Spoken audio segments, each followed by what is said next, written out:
you have to get at least 215 or whatever it is in Congress, in the House, to vote on it, and then you have to get 50-plus senators to vote for the same thing.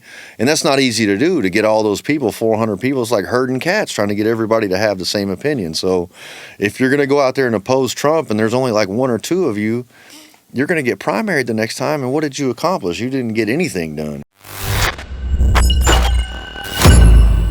Willie D. Live. So, well, he got everything. He got the deck stacked right now. He got the presidency, he got the House, and he got the Senate. mm-hmm. And in my opinion, those senators, those reps, they are too much of a coward to go against Trump. Everybody's worried about their position. See, that's the problem. Everybody's worried about getting reelected, mm-hmm. And so they're not willing to go against anything Trump's. Even if you support Trump, right, you got to admit Trump can't be right all the time. Right. But most of the people that support Trump, behind him no matter what he says or no matter what he does. They don't have one iota of criticism for him. And I think that's dangerous. Well, I think right now that the election results were so strong in Trump's favor that it's almost political suicide for anybody to jump out there and oppose. That's why you see these people getting confirmed by the Senate, because they've already said anybody who votes against these people. Because what's crazy is when Biden was in, all these people, Lindsey Graham and, Thune and Murkowski and all these people who are so Republicans that are so up in arms about RFK or Tulsi Gabbard or these people that Trump's putting in, they want to be like, oh, we're not sure we're going to vote for these people. But whenever Biden put all his cabinet picks in there, they were sure to quick to go in there and vote for those people. But now when it's Trump, they're like, well, we're not going to do that. So it is going to be either cost you your Senate or Congress seat, or it's going to be politically expensive. You're going to spend a lot of political capital bucking against Donald Trump because he has such a mandate from the people right now that it's going to be hard to buck that. And I think if it was something extreme, I could see, that's why it's hard to make those things into law, we were talking about the executive order a minute ago, because you have to get at least 215 or whatever it is in Congress, in the House, to vote on it, and then you have to get 50-plus senators to vote for the same thing. And that's not easy to do, to get all those people, 400 people. It's like herding cats, trying to get everybody to have the same opinion. So if you're going to go out there and oppose Trump and there's only like one or two of you, you're going to get primaried the next time. And what did you accomplish? You didn't get anything done, So you got to – politics is a shady and interesting social game that you only got so much capital to spend, and which way you want to spend it, you got to pick your fight. And so I don't think Trump's a hard fight to pick right now, because you're going to get steamrolled, because his strength right now is so strong. For me, I love seeing him dismantle all this wasteful government spending and all these things. I think that a lot of the American people are hurting right now from inflation and whatever it is. You got people getting killed from people coming across the border and all these different things, and people are tired of it. The government's job has one job, and it's to protect the American people, protect our wealth, protect its citizens, and we have been failing at that, especially the last 4 years. So I think that people finally saw and endured enough pain that they decided to, man, we may not like Trump, we may not like what he says, or may not like his hair, or what he says about women, or this, that, or the other, but they decided to vote for him. And I think that's a powerful mandate from the people, Vox Populi, the voice of the people. And so you have to respect that. What about the fact that Trump got rid of, well, at least he put it on pause, I think it's, what are those initials? It's the Consumer something Bureau, the Consumer Financial something Bureau. I can't think of the other initial. But this is an agency that was put in place to protect consumers, the American people, from unscrupulous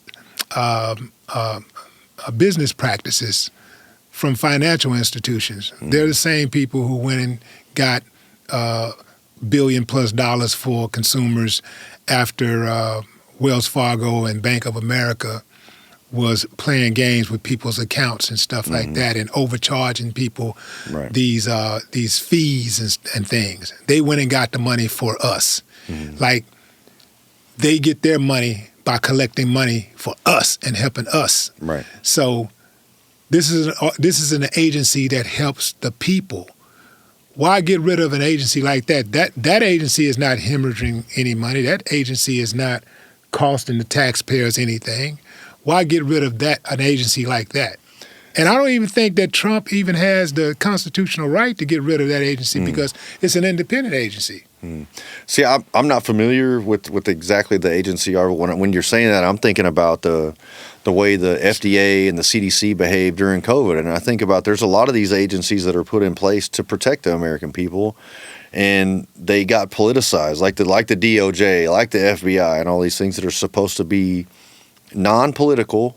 And they've moved into the political sphere to where it's lopsided, and they only want to help one group of people, or they want to defy the president's orders, and because he's a Republican, or because he's simply Donald Trump. And I think that sometimes you have to bring.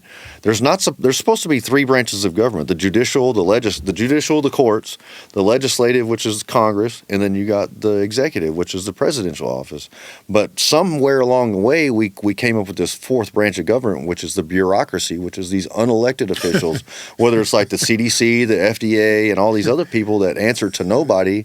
They're unelected, and they just they've kind of become politicized and do whatever it is they want to do, and they have free reign. And I think that's, I call them the establishment or the deep state or the uniparty, whatever you want to call them, but they are unelected officials that have more power than anybody, because the president's passing through every 4 years, senators every 6 years, the House every 2 years. All these people are just rotating through, and they're still there in D.C., still collecting all that money, still manipulating, still building up their army and their team, and they're operating at the expense of the American people. And so they're embedded in there, and I don't know exactly what the agency is you're talking about, but it's called the Consumer Financial Protection Bureau. Okay. No, I hadn't heard of that. Do you know?